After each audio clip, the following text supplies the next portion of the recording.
We talk a lot about craft in B2B SaaS, but what's it like designing frontier interfaces? I think there will be new interaction models in this world that are, just very different than having to use our physical hands to articulate something. How does the future of brain-computer interaction shape the practice of design? What we today call vibe coding, in the future, the time that it takes for a model to actually produce an artifact that you described will, I think, come down to a frame. This will be a very exciting and wild experience where you can just sit down on a computer and basically daydream with it. And things will pop up on screen that are a direct sort of extension of what you have in your head.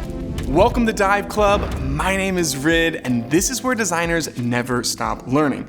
This week's episode is with Rooz Mahdavian, who's the design engineer at Neuralink. So we're about to get pretty nerdy and talk about what it's like designing neural interfaces.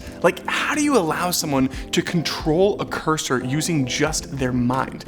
And one of my favorite parts of the episode is hearing how Rooz has had to think through every single detail of human-computer interaction from first principles. The level of design thinking is really impressive. But before we get into all of that, let's hear a little bit more about Rooz's journey, because it actually starts at Apple. I think the earliest point in that journey for me was freshman year of high school. There was this research that had come out of Berkeley that was truly wild. They had basically put folks through an fMRI machine, and they had them, I think it was watch YouTube videos, and they just collected hours and hours of this data. And then they ended up doing some form of quote unquote machine learning where they could take this fMRI signal that would happen while they were watching these movies and then predict what frame of the movie that they were watching. And then in real time, they could then reconstruct all of these frames into what to our eye looks like then a movie of what they're thinking. The results were super wild, super cyberpunk. It was this composition of frames from which you could see these semantic things come out. So you could see there'd be a bird, or it would be a beach. You could see some shapes emerge from this noise. And then they took this extra crazy step of them having them go take a nap inside of one of these fMRI pods. And then you could see in effect what they were dreaming. This was something that once I saw was hard to let go of. It was just unbelievable. Up to that point, I'd spent a lot of time actually making movies. So the idea that you have these images in your mind that you can now show other people directly was really, really magical to me for that reason. It's you spend all of this time trying to recreate that when you go through the process of making a short film. The idea that I could just show somebody that directly was just, incredible.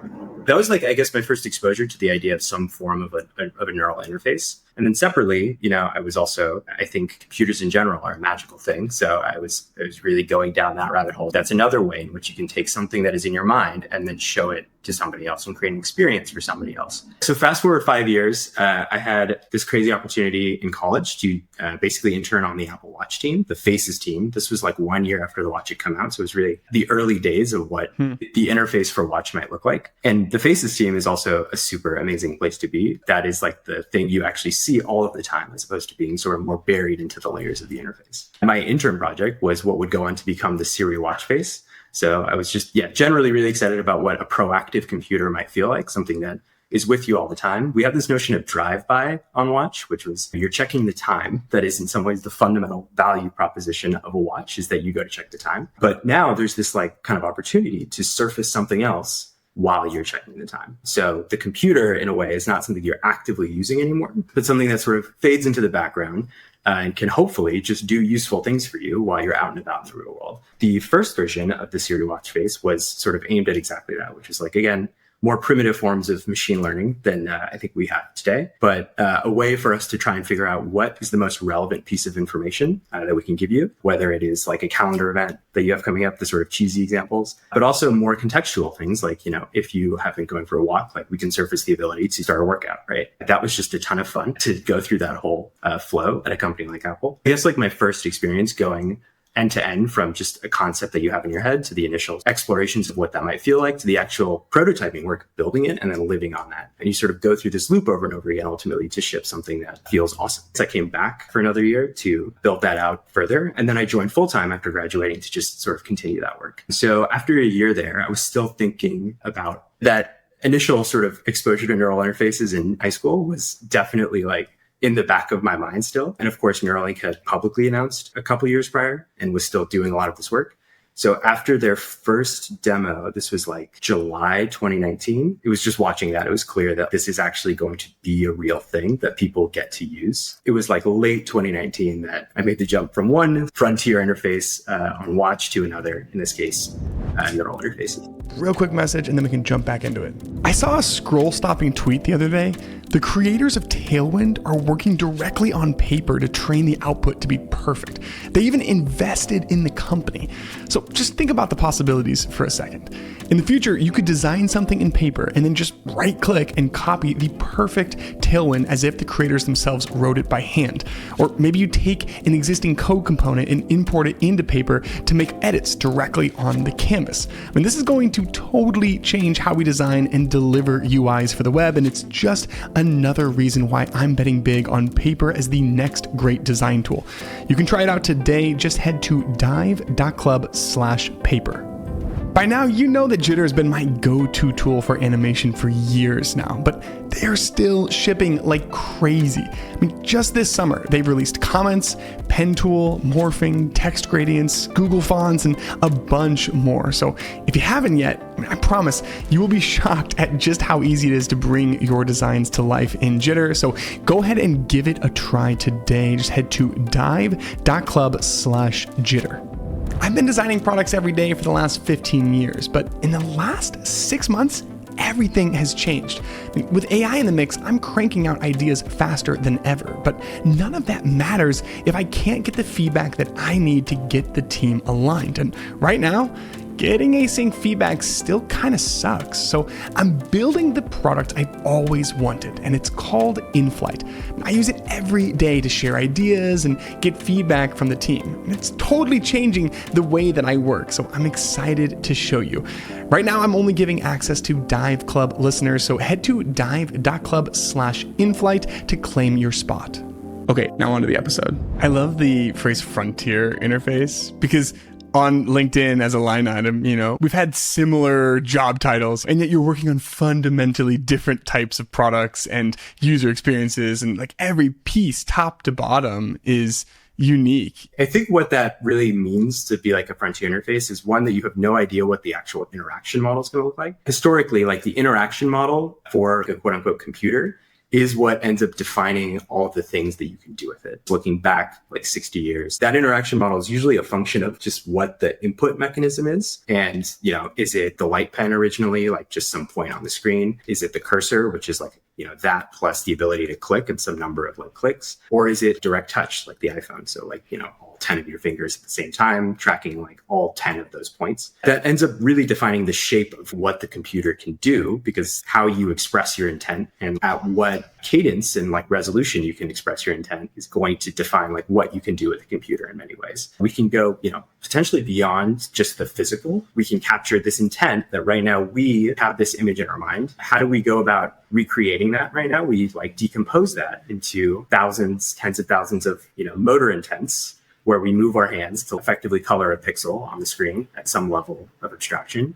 And we go through that process very manually up until finally we can then see some form of what originally was in our minds on the computer. If you have a neural interface, you don't have to do that necessarily, just like looking far down the horizon, because that intent is there much further up the stack than my hand is. You could potentially read that directly. So that's what I mean when I say frontiers. We really don't know what the interaction model could look like, but the sort of device itself can potentially change that model. So it's just about exploring that whole space of ideas. So fast forward a little bit then, what was the point where you realized that there was an opportunity for you to step into more of a traditional design role? I started doing just a ton of prototyping on what it would feel like to, download an app, like a Neuralink app, and connect to your implant and sort of calibrate a model for the first time. So like the earliest steps in here was just like getting some feel for what a human experience could be. And if this is like a North Star that we're all really, really stoked about. Spent a lot of time doing that purely on iOS because that was the focus at the time. It felt like those early days at Apple again, where it was like you had just truly a blank canvas. And then you're just going through the loop over and over again of like some concept that you have initially in your mind. And then 10 different iterations on that thing. And then ultimately something that you can hold in your hand and play with. So that was really cool. The flip side is, though, that because it was so early in the process, there were almost like too few constraints to actually do something really meaningful here. It was like you could do a lot of cool things, but ultimately, like you're guessing a little bit too much on what the interaction model is going to be. And obviously it is something that we're not designing for ourselves. We're designing for, whoever that first participant is going to be, but it's going to be somebody with some sort of motor disability. So it's like they're going to have a very different sensory experience than we do. So it's really hard to actually try and directly empathize with that and actually optimize for that if you can't feel it. Can I drill in on that point for a second? Because that was something that was coming to mind while you were talking, where you're doing all these different explorations. Yeah, maybe it's a little bit early, but the part that's so fascinating to me is like, we talk a lot about empathy as designers, but this is a whole other level. It's like very difficult. You're not just imagining a job that you've never had before. You're imagining a state of being that you've never really come close to before. What's that like? I would go so far as to say that it is not something that you can imagine well enough for that to be useful. We have our own, I think, internal models of like what it would feel like to, basically just try and imagine something without moving. That works well in the sense that you can just sit there, obviously, for something like a calibration task. When you're actually just trying to imagine moving, you can do that step of it. And I think you can do that step of it well because you don't have to move. So you just kind of visually try and focus on something on the screen and get a feel for, is there something happening in your mind when you're watching something on the screen where it feels like almost like mirror neurons, I use that word loosely, but mirror neurons are firing and you feel like there's a connection between you and that thing. That step of it, you definitely can, I think, imagine because you can experience that. That's what we call open loop. So what that means is that like, if you imagine this like cartoon loop of like, there's a human in there, the human has some intent in their mind. That intent goes down into some action and then they observe the outcome of that action. And then that goes back into their brain. So it's like, there's this loop of control. Open loop just means the loop is open. They are observing, but they don't actually see any outcome on the screen. They're just purely observing what's going on. Closed loop is when you can actually see an outcome and then that obviously feeds back and closes the loop. The open loop stage, you can definitely sort of use your own experience and your own instincts to sort of create an experience that feels right for the task that you're designing for. But closed loop is extremely hard because you ultimately cannot experience the neural interface directly. So, for example, we have various ways of simulating these kinds of control. When I move the cursor, we have a model that will basically read the velocity of that movement and then convert it into some spike representation. So like what the neural representation could look like for this kind of movement. But if you're actually using that to optimize some aspect of the interface, it's going to fall flat because you're moving a real cursor. So you have all of these additional feedback mechanisms from where your hand is in space, to the feeling of the friction that you feel when you move like a physical mouse or the friction on like a trackpad, to the pressure of like a click. You're not going to get any real sense of how that feels to use. That is, I think, actually representative of what it would feel like for somebody who doesn't have any of those things. And it's just looking at what's on screen. So the closed loop side of things is definitely, to answer your original question, I think not something that you can empathize with directly. And I think you can weakly try, but it's never something that is a reliable indicator of what that feels like. But to even get there, we knew that they would have to connect to an implant for the first time. And beyond that, we knew that they would have to calibrate a model. So we would need something for the open loop side. And we would need to have some best guess based on academia and also like other work that had been done in research as to what that closed loop thing should feel like. And then we also knew that we wanted them to actually use this like outside of a lab, outside of just any sessions with us. Like the real magic is all going to happen outside when we're like not in the room and they're just using their BCI to do stuff. We wanted this to be something that they could actually just like live with. And all of the work that goes into actually making something that's like reliable, has a simple enough interface that they can actually use on literally like their Mac to just like go around, click on stuff, do stuff with their computer again. So we had a really good sense now. It's not really going to be an iOS thing anymore. It's going to be just like a Mac app that enables them to use their computer again, and what the basic building blocks were going to be of that experience. I want to drill into some of those building blocks. And maybe the first one we could talk about is just the cursor. Like, what are all of the things that you have to think through as someone that's designing this experience? Because my assumption is there's so many things that we take for granted and traditional, B2B SaaS designers just get out of the box. I think the cursor is the focal point of that experience ultimately. Yeah. It is like when we use a cursor, it is the focal point of your intent in, 2 dimensions. So it encapsulates like a lot. The thing that I think the B2B people get for free, and just really anybody that's building an interface for a cursor gets for free, is that there's such a rich spectrum of sensory experience that just goes into using a cursor that I think at this point is so subconscious that you don't really think about it. But it's all of those additional senses that I talked about earlier around, like you get friction, you get pressure, you get sound. What all of that means is having like a cursor that just feels like an extension of yourself and like feels like you're just focused on what the cursor's doing. You don't really think too much about what your hands are doing anymore. You don't have to think about any of these things when you're actually building an app. Like that's just like, you put a button on screen. You can add some sort of depth to that button and, do the really nice things you do to make a button click feel great. But ultimately, when you do that, it's taking into account all of these other sensory mediums. So our challenge was like, our participants are not going to have that. We still want the cursor because it is the focal point of the experience to feel amazing. So then what's the right way to bring some form of that feedback to the cursor? There's a million ways to do this. There's a million ways to do this also that we still have not actually even prototyped or tried. But our first take on this is actually not the version of the cursor we have today. But our first take on this was some form of a regular cursor that you see. When you connect to your implant, it does this wild like transition. So it'll like take over your macOS cursor and it'll like spin into like this new magical BCI cursor. And then the main question was, we have a model. We'll talk about that later that like will take some intents into a probability of a click. So there'll be some probability of a left click, some probability of a right click. The moving is fine. Like when you're moving a cursor around, that is something that you can see. But it's the composition of moving and clicking. How do you make that feel not like a discrete event? So like, the click will just happen, but a continuous interaction. The reason you want that to feel continuous, by the way, is just because there is right now, just at the current stage, there is some latency to that click.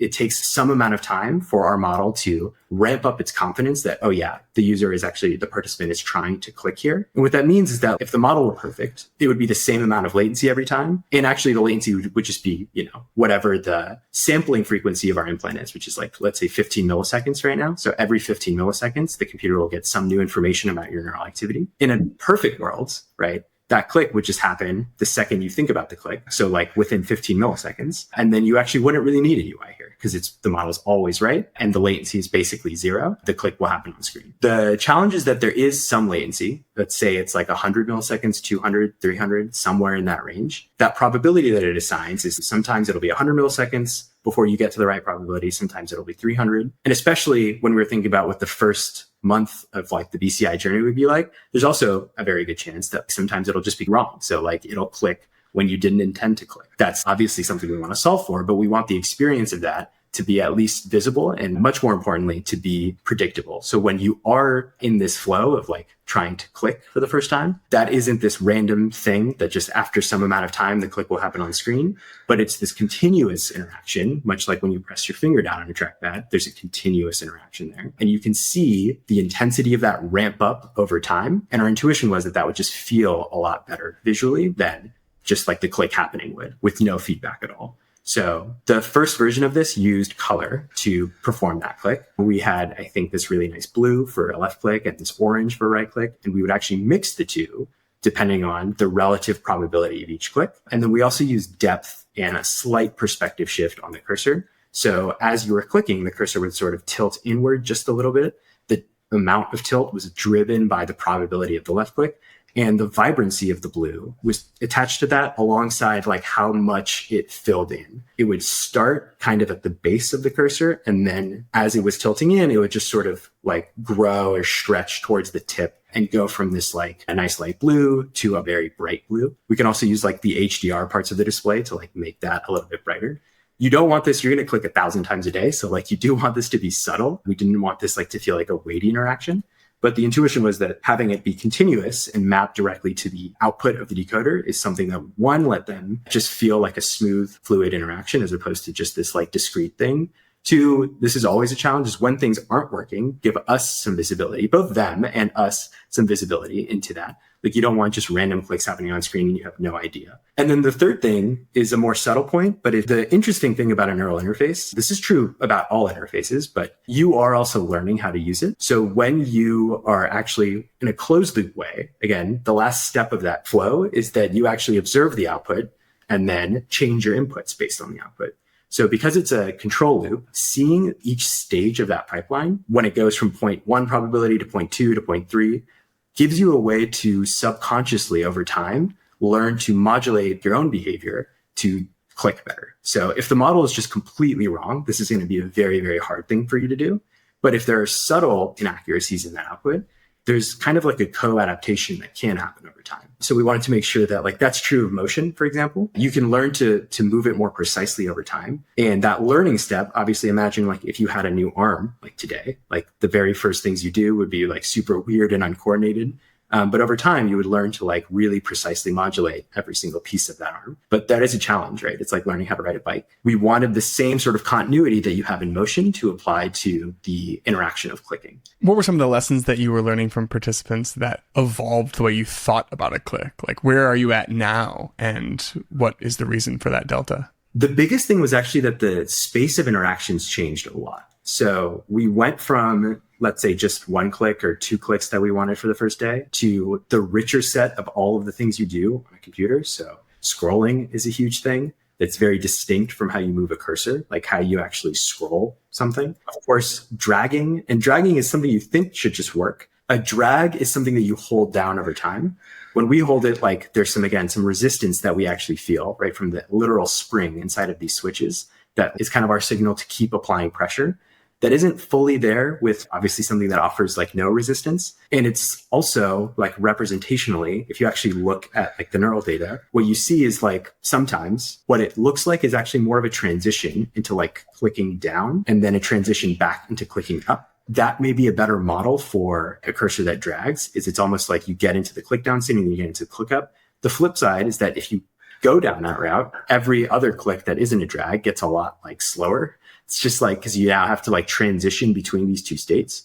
There may be a much better modeling approach here, and that's definitely something that a lot of people spend a lot of time thinking about. We wanted basically on the first day for you to be able to move and click. And because you could do that, we also wanted to at least have one other click in there. It's just a nice thing to have, frankly. Right click is like a pretty useful thing for just like popping over something, but not necessary. It was more just because we wanted to test out if you have multiple clicks in this mix, like can you reliably switch between them? But over time, then there's a far richer space of interactions that you need to just use your computer. And the more you stack in there, the less just having one simple model where it's just like you can see what the thing is and it's mixing between the two inside the cursor, that just kind of fell apart. Our first participant, like 1 month or so into his journey, we had a very different signal quality than we did on the very first day. And so we actually took a step back and also supported a dwell interaction because we found that the clicks in this regime were actually much harder to decode than the motion. Something about just that continuous ability to see every slight movement you make in a moving cursor made it easier for him to move the cursor than it did for him to actually perform a click. And so what that meant is we wanted this gradient of control that goes everywhere from just moving the cursor. And then if you can move the cursor, you can use motion as your signal for when to click. So that's like what the dwell would do. So if you slow it down and bring it to a stop, then you can basically hold that in a certain place and then perform a click that way. We wanted to support that. And then we also wanted to support layering in a left click, a right click, a drag, a scroll, a zoom, and all of the other interactions that you need to like, as you progressively ramp up. We went from just having this really simple cursor that could show you just using color, these 2 clicks, to a more circular representation. So this is like a circle and a dot, like a reticle almost. This actually made it a little bit easier to see the difference in your click probability. So in this world, we didn't use color anymore, but we used just the outer radius of the circle. As you were targeting something like with the intent to click, it would sort of scale down and focus in onto that thing. So it would collapse to a point, basically, the more you ramp up your click probability. Perhaps because our eyes are more sensitive to motion than color, this was an easier thing to actually use to perform a click. And it also supported just using dwell more naturally. The circular cursor was easier to actually see through than like a normal cursor is today. And because primarily you're just looking at it as your signal of like where the motion is, we could make it a little bit bigger without it obscuring stuff you actually want to click on. So we went from this more traditional sort of pointer style to this sort of circular style. And that opened also the door to going between different interaction modes more easily. So we ended up building a different mode switcher where you could sort of slam your cursor to the right side of the screen, and then it would go on rails, and you would use the same model that you used to move the cursor to pick a new mode and then come out. So you would shoot right, scroll up or down, shoot left. What's nice about this is that it was something that could be really fast, basically, if you learn to use it well, as opposed to something where you have to use your normal dwell, because then there's no time spent actually selecting that mode. And it's just one fluid motion of like going to the right, to the sort of part of the screen that you learn like through this sort of neural muscle memory of like where this mode should be and then popping out back left. And then once we had different modes, we had like drag in there, we had scroll in there, we could easily change the behavior of like what this reticle is going to do and the visual appearance of like what it looks like to like make it obvious to you what it's going to do now that you're in this mode. A lot of that was like harder to do, I'd say, with just like the conventional cursor style and having everything exist in one space within the cursor. The trade-off there, and this is definitely as our models improve, something that I think we'll then go back and revisit, is you do have to switch modes to actually switch the way in which you do your interaction. So yeah, the world of BCI is like an interesting one where there's like, if the model is perfect, it's always going to do what you want. It's like an obvious statement. But in that world, you really don't need these interfaces. But our bet is that the way in which you get to that world is like more of walking along this ladder than it is like trying to do everything at once up front. We want basically you to be able to use your cursor to do all this stuff today, even if the ways in which we get there are more of like design and engineering optimizations than they are what we think the perfect final solution is. Are there rungs on that ladder that you anticipate? Said differently, maybe like specific barriers or unlocks in the capabilities that you're really excited to bring to this product? The rung on the ladder that I'm most excited about, if this is something that we can do, I think it's like definitely an open question, would be, can we delete the cursor? So if you think about what the cursor is, ultimately, it is just like this focal point of your intent that you have to move around. 90% of the stuff you do is more just like, I want to interact with this thing at this point on my screen. Do you need like a cursor for that?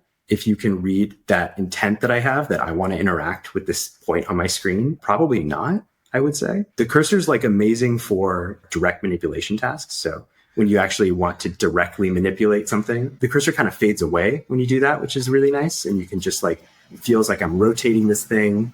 It feels like I'm, scaling it up, whatever transformation I'm applying to it. It feels like the cursor isn't there anymore. It's just my hand interacting with this digital element on screen. That is a key interaction model in this new world. But like, if that first step of just like the 90% of the time I'm just trying to interact with something, I don't think I need a cursor for that. So that's like one step of this ladder, I would say, that is quite a few rungs out. On the way to that, I'm personally very excited about a world in which you don't need to switch modes. Some form of that first design that we had, where you can see not just the click probabilities, like inside of this cursor, but the way in which you want to do this interaction. So for example, if it is something like, I'll give you like one cheesy example. Like if I want to zoom in on something, right? Visually, we still want to give you some form of continuous feedback about that zoom. The cursor, almost like meiosis, like cellular division, could like explode into like 2 finger points, right? And then those could then be your visual anchor for how you're doing this zoom in interaction. That's another step of the ladder. How do you go beyond basically the current interaction model into something that doesn't require switching modes to a new style of cursor? That mode switching is something that our model can actually learn. So we pick up on your intent, not in this case of just this crazy high order intent of I want to interact with this thing on my screen, but rather the specific I want to drag now. That could feel like magic because it's just like when you want to drag, it just switches to the drag thing. You don't have to channel that intent through how we currently do it, which is we have a mode switcher and we also have a quick switch where you can use one of your clicks to quickly switch to your preferred mode in this specific app. So that gets us like, of course, functionally like 90% of the way there because most of the time your second interaction is dragging. I'm curious like what yours would be, but that's definitely what mine would also be. Because you can do it on a per app basis, like if in Illustrator, you're mostly are like zooming, right? You can easily remap that and like functionally that gets you 90% of the way there, but it's still lacking, I think, the actual magic that is unique to something like a neural pointing device that these physical pointing devices just can't do, which is that we can read some form of our underlying intent. And I think the next like 10 rungs on this ladder are just bringing like the actual raw intent into our experience. So the goal so far, has been just to enable the use of the cursor and to enable it with the same fidelity that we can use it. So I think the current record, our first participant set a wild bar. It was like 9.5 BPS. BPS is just like a metric for the information that we can actually read. Really, you can just think of it as just like a score because you can use the same task that they use to measure the BPS of like your cursor. Like, so you can use it with a trackpad or like a mouse and just do what they do, which is like click on positions of the screen. And it measures basically how quickly you can do that and how accurately you can do that. So yeah, our first participant set this wild because he just loved using his neural cursor. He like used it every day for months and got insanely better at using it and went from, I think, something like 4 BPS, like 2 at the very bottom rung was like 2 BPS. And he just like walked his way up this ladder to, I think 9.5 is where he ended up. For context, I can do about like 10. Like that's my personal record. I'm probably on the other end, frankly, because I use a trackpad. But the primary goal is to enable the use of the cursor at the same fidelity that we can use it. The reason this is like so exciting for us is like the cursor, beyond just being the focal point of your agency or whatever, is also how you use a computer. So if you think about what that entails like we use computers to be productive. We use them to express ourselves. We use them to communicate with each other, and we use them to like have fun. It's a pretty wide subset of the human experience that can be enabled with just a really sort of fluid cursor. So that is definitely like the goal. And that's kind of why we walk this space of like different trade-offs just to enable some form of cursor use.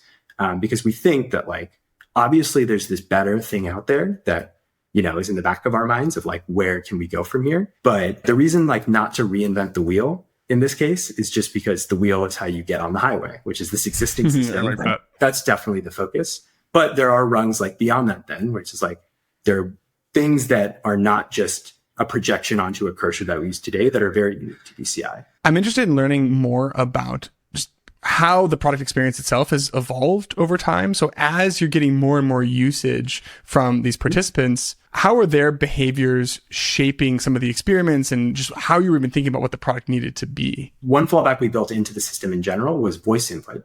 So just being able to say a simple command to recalibrate the model, to change some parameters of the model. Not something we envision as our final sort of experience, but it was great in those early days when things were far less predictable. It was a really reliable fallback option for them to have. Our third participant actually had ALS. That means that they cannot speak. And that means that, of course, voice input is not something that's going to work well here. So this actually bled through to like every edge of our interface in some sense, like things that we had taken a voice input as like for granted for. We had to think a little bit harder about what a good fallback option would be. But I think the coolest thing that actually came out of this directly from our third participant was a feature that we call the parking spot. The cursor is always moving to some extent. This is one of those things in that bucket of like, as models improve, this will never be the case, hopefully.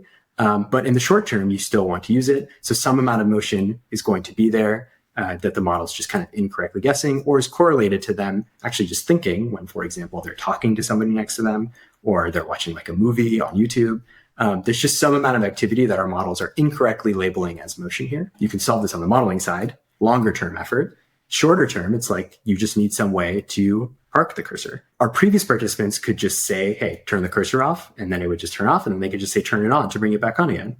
For our third participant, obviously, they couldn't do that. So we needed to think of some sort of way to use the cursor to turn the cursor off and then use the cursor to bring it back on. We tried a few things here, but the final thing we landed on was this thing called the parking spot, where they could just sort of yeet their cursor or shoot their cursor into the bottom right of the screen. And if they push it there, it'll park it. It'll like this little thing will pop out. It'll lock up the cursor. And then they can actually use a gesture within that surface to bring it back out. So we apply a bunch of little transformations in there to like hold it still.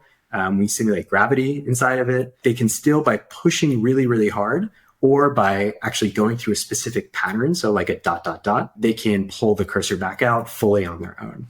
So that was a really cool one because we did that primarily for the third participant. But when we shipped that, our first two at the time were like, wait, this is like amazing. And then they actually were bigger for the first few weeks. Like they were using it far more than our third participant was. There's a lot you learn from like each individual participant that comes through. And most of the time, actually, what they give you feedback about often always bleeds out to everybody else's experience as well. What does it mean to simulate gravity on the cursor like that? You could think of it as like, we just do the right math to work this out, but you can think of it as like when the cursor goes inside this parking spot, it's almost like it falls into a hill. So like the cursor kind of rolls down here and then it's sitting there. We can obviously tune the depth of that hill. So we can tune like if it's a really steep valley or if it's like just a really flat, narrow hill. But what it means in practice is that they have to push harder to roll it up there and like maintain momentum as they go up. The actual like output of the model at any given point is not a position. It's actually like a velocity.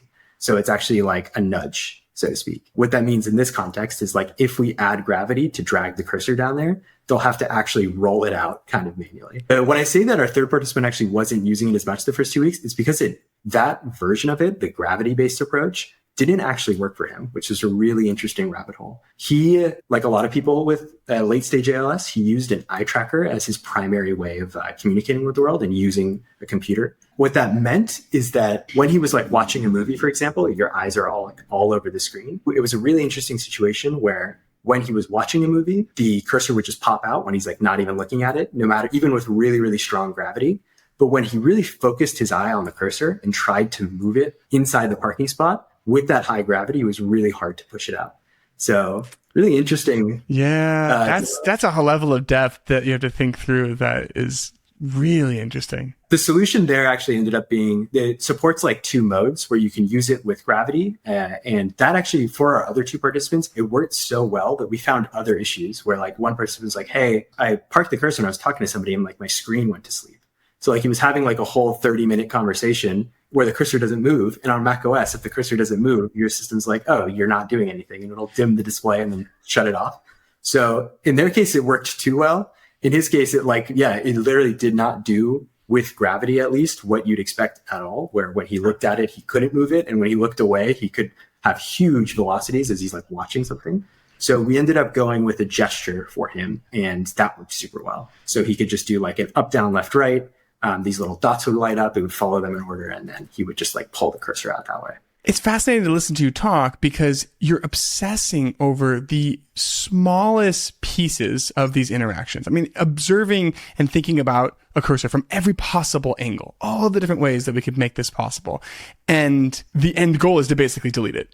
To delete it, all of the work that you've done to an extent, like that's a really interesting tension that not many people get to operate in. I think ultimately the goal is to just build an incredible experience and to do that in like every step of the way. So like if the way in which we get to a world where we could, let's say, like delete the cursor, like whatever that means, our hunch is that getting there is going to require like a lot of data. It's going to require a much more robust understanding of how these mechanics work. In that world, it starts to get very sci-fi to even think about, but the measuring stick is no longer what a quote unquote normal person can do on a computer. You've blown the roof off of what is possible in terms of interaction with computers at a very high level, right? Like thinking about how quickly I'm able to do something on a trackpad will feel archaic in that world. Right now, the interaction model is, again, very similar to the ones that we use, but there's no like reason it has to be. So I think there will be new interaction models in this world that are, just very different than having to use our like physical hands to like articulate something. I don't know if it would be like archaic, but I think it would just be very different. Like it'll just be hopefully a lot more natural and hopefully a lot less indirect. Anything specific that you find yourself thinking about as someone that probably spends more time pondering where this specific world is heading than the typical person listening, for instance? I think there are a few for me. The caveat being that like this is definitely just like the stuff that I'm excited about and not necessarily stuff we're working on. And I also think like the fun thing is like at Neuralink, you'll get a million different answers based on who you talk to. But I think for me, a lot of it goes back to that study from 15 years ago that first sparked my interest in this field, which is like, I think the richest things in my mind are visual imagery. I also think that like both like as a software designer and as like a wannabe filmmaker when I was younger, like that's where so much of the work, so much of the magic of a computer is, and also so much of the tedium of a computer is in this process of taking an image in your mind and spending a very long time, whether it's in software, whether it's in After Effects or Final Cut, to articulate that into this visual thing that it feels like people just understand more easily. A picture is worth 1,000 words, basically. That side of things is, I think, what I'm most excited about, looking out into the very distant future. What that would mean, we talk a lot about, bridging this empathy gap between folks, but like that feels like a much more tangible version of that, where I can show you how I'm feeling instead of telling you how I'm feeling. And then also just for all of the stuff that people want to make in the world. There's this rich interior space that I think everybody has and everybody shares. I always think it's like funny when some people tell me like, oh, like, no, I'm just like not very creative. Do you dream at night?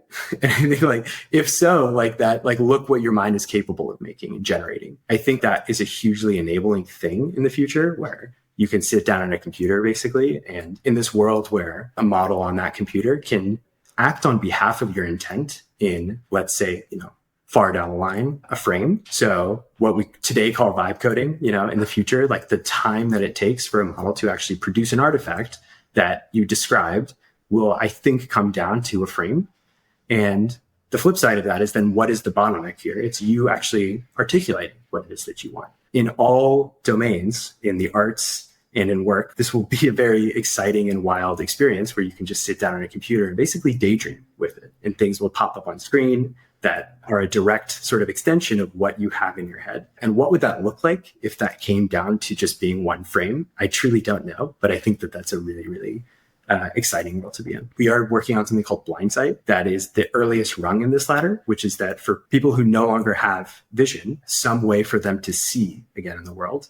What this would mean is our implant sits in the part of the brain, not for motor movement, which is where our current implant is, but for vision. And we can actually read from, like, let's say a pair of glasses that they wear, what they're seeing, and then create the right stimulation pattern in that part of the brain to try to recreate some form of that image in their mind. Obviously, this is incredible, but also it is like a truly wild design space, because the first versions of this are going to be, to use a really crude metaphor, they're going to be like Atari as opposed to being like, a PlayStation 5.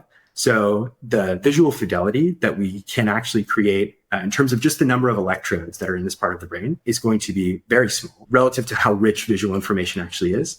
So then that's its own completely distinct design space of like, how do you recreate an image that is true to life, quote unquote, in this domain? Wow. What features of that image are like the right ones to highlight here? What knobs do you want to give people? Basically, because they should have some form of control over how they see the world. That can be something that's just like sci-fi and cool. It's like being able to zoom into things, right? But it could also be something far more nuanced than that in terms of how, you want to, for example, just to borrow more metaphors, like dithering. If you're familiar with dithering, it's like one way of, in the 80s, when we were in this regime of like low pixel counts, to try and recreate features that we perceive through, algorithms that basically are artifacts of our perception, and use this like lower sort of resolution space to still try and create some sense of, for example, like shadows and some sense of like texture in this world. So yeah, what would dithering look like in this domain? I've heard a lot on this show, but that's one of the most interesting design opportunity spaces that I've ever thought of. Like, it just didn't exist in my brain until you shared that. And it's amazing and compelling, not just because of its novelty, but also just the impact that you are having is really incredible. And I know I mentioned this just a little bit before we started recording, but I was reading some of the participant stories, and I was reading how Nolan, one of the first participants, got, he's going back to school and he got a job on the internet. And it's just amazing. Like, it moved me deeply. And so what you all are doing is just about as inspiring as it gets. I fully agree. I think this is the stuff that people get out of bed for on our team, and definitely throughout the company. We are so privileged to be in this world now where we have 10 plus folks who are actually using the thing. We call them like the neural knots, because like astronauts. It's a completely new space that we're exploring together. They've obviously done like back to that point of like what the cursor used to look like and how things were now. Things have changed dramatically once they could actually tell us how things feel and what pieces of that like we actually do need to optimize, what pieces of that don't really matter. But ultimately, like, yeah, just the impact it can make on their lives has been super inspiring for all of us. Let's say that somebody is listening and they're inspired by this journey. They want to be a part of it. Y'all have opened up a second design engineer type role. So could you share a little bit more about like, what's that role going to be like? I'm sure someone is listening and they're like, yeah, that could be really cool, but also I don't 100% get what that would look like. I mean, the role would be a lot of what I think I've talked about today, just a lot more of that. We're at this phase now where we have, 10 plus people that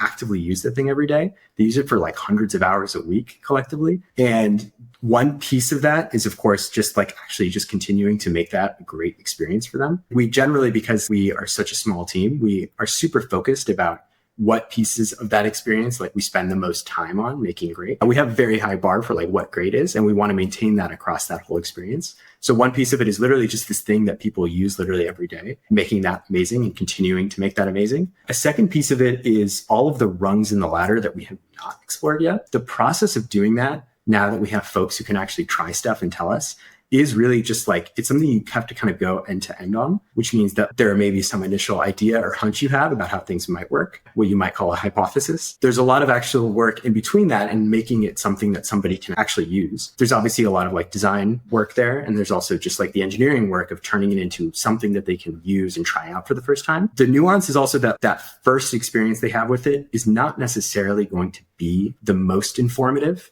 if it's something they actually actively have to use and try. What's awesome about our participants is like they're so down to just like take something and run with it and try it. And they will give you such great feedback after using something for like a day versus like a month. Sometimes it's also not just a prototype to actually get a meaningful signal on, is this a direction we want to go in? Like, is this a feature that will work?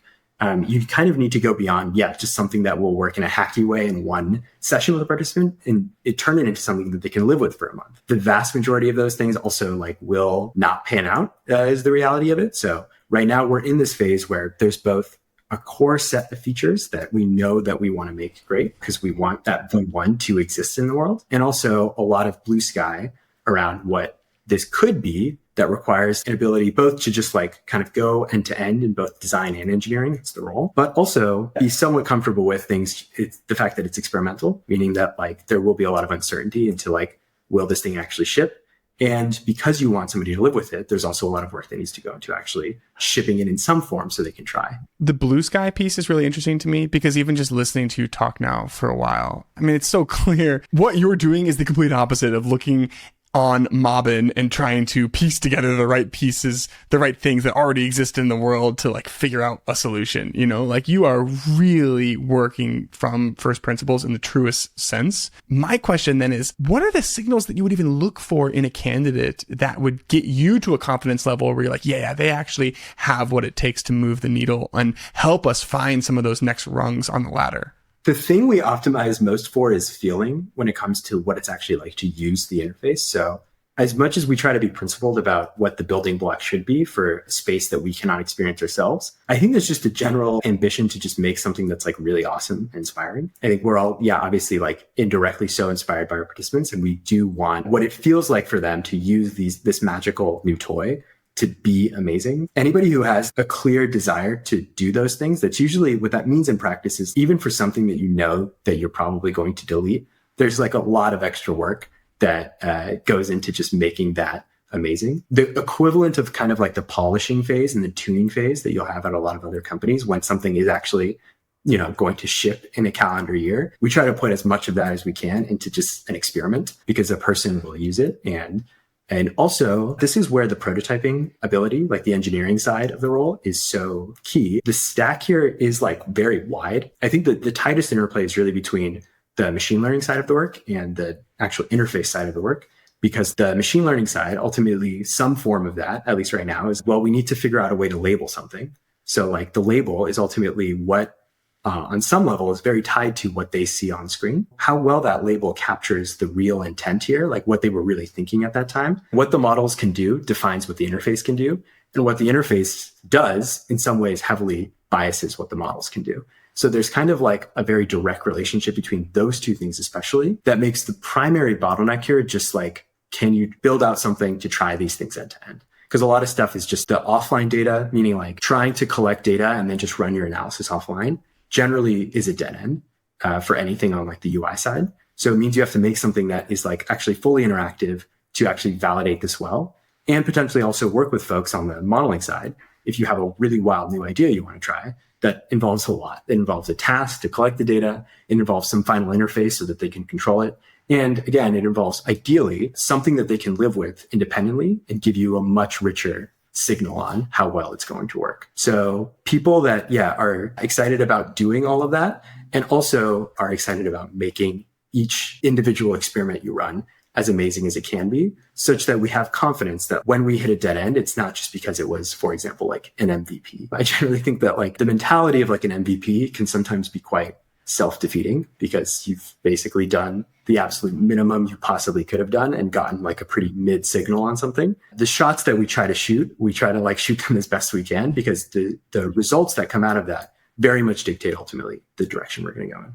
Is there an example of a hunch that led to some experimentation process that you could talk through from your own experience that would help people get a little bit better sense of what it is like day in a life of someone working on Neuralink? And maybe if there are also examples of what it looks like to sweat the details throughout that experiment, that would be great too. One good example here is what we currently call the body mapping task. The structure of this task right now is there's an actual 3D arm that we render, and we have a whole rendering pipeline to draw this 3D arm. The approach there means that we can draw your focus to very specific pieces of it, and then combine it with the actual guidance that we tell you with visual indicators in the guidance that we give you as well. So what does this task do? This is the very first thing when we sort of spec this out. This would be the very first thing that a participant sits down and does. And before they actually go into the part of the experience where they sort of calibrate their implant for the very first time and get to a moving cursor, they just explore this wide space of you are now going to imagine moving your arm again, this arm that you currently cannot move or you have very limited residual motion for, and get a feel for just what works for them, what kind of motion still feels intuitive to them, even though they can't move it well, which ones don't. And then also get a signal for what motions can we actually read really well. So when they imagine doing this, what does the burst of activity look like? And which motions seem to be better here and weaker, and sort of compare between the two, pick one from this wide set of moving your arm up, down, left, right, moving your wrist up, down, left, right, and 4 other things that you could presumably use to move a cursor, getting some sense of the overlap between what feels good for them and also what we can actually decode. The hunch here was primarily that seeing that arm on screen would make that first experience far more natural than us just telling them, hey, try doing this. It would give them something to basically look at and cross-reference. And then the details here were basically how do we want to do this? One, we could try and pre-render all of these motions. That will probably work. But what if we could actually just decode that arm then? Why take this arm and then try to go down to the cursor? If they're already back in this world of just looking at that arm, in some ways that's a far more natural thing to do than trying to think about moving your arm to then move a cursor. So the real hunch here was, if we can do this, can we also, can they also puppet this arm, basically? To do that, that was an extraordinary amount of engineering work, because we can't just use a pre-rendered animation anymore. We need to actually render a 3D arm. We need to mesh that out.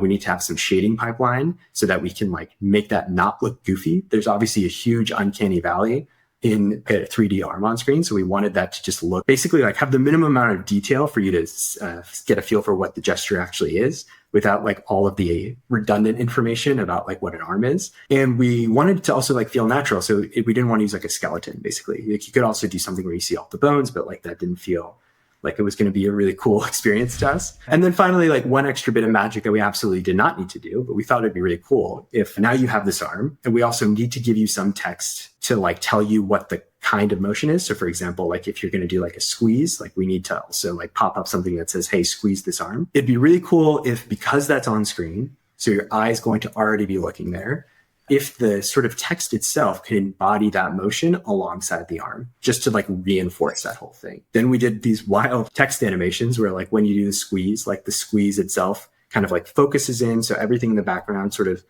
recedes. And then the squeeze actually we do kinetic type. So it fully squeezes in alongside the motion itself.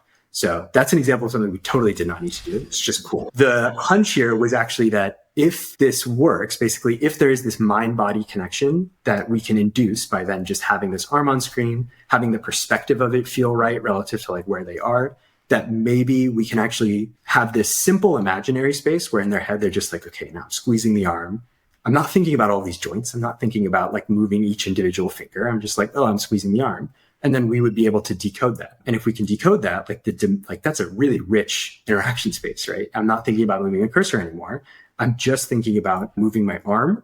And obviously, because this is something I could do before, that's also really, really cool. It's not a cursor, but it's a full arm, this arm that I no longer have the ability to move. It did not pan out in the sense that we could not, on the first week, we tried actually decoding this, and it was just far worse than decoding the cursor, which makes sense intuitively in the sense that it's a much bigger space. But ultimately, we just didn't know. So There was like a hunch, it didn't work. That doesn't mean that it won't work in the future. But at the time, like it was just a bet on what if we could decode the full arm? What would it take to get there? And then how do we unify that with what we already know we want to do? It's funny, I went ahead and read the job description for the second designer that you're trying to bring on. And there was a line that I pasted into my notes because I wanted to bring it up and look for an example, which was they need the ambition to build something that feels magical beyond the local minima of that which works.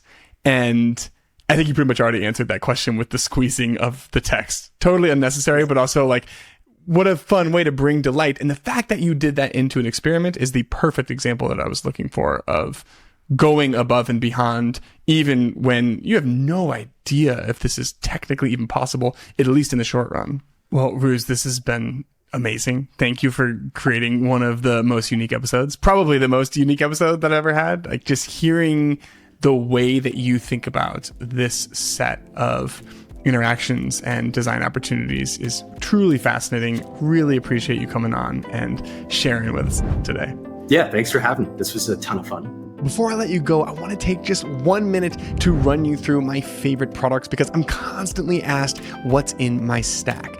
Framer is how I build websites. Genway is how I do research. Granola is how I take notes during crit. Jitter is how I animate my designs. Lovable is how I build my ideas in code. Mobbin is how I find design inspiration. Paper is how I design like a creative. And Raycast is my shortcut every step of the way. Now, I've hand selected these companies so that I can do these episodes full time. So by far, the number one way to support the show is to check them out. You can find the full list at dive.club/partners.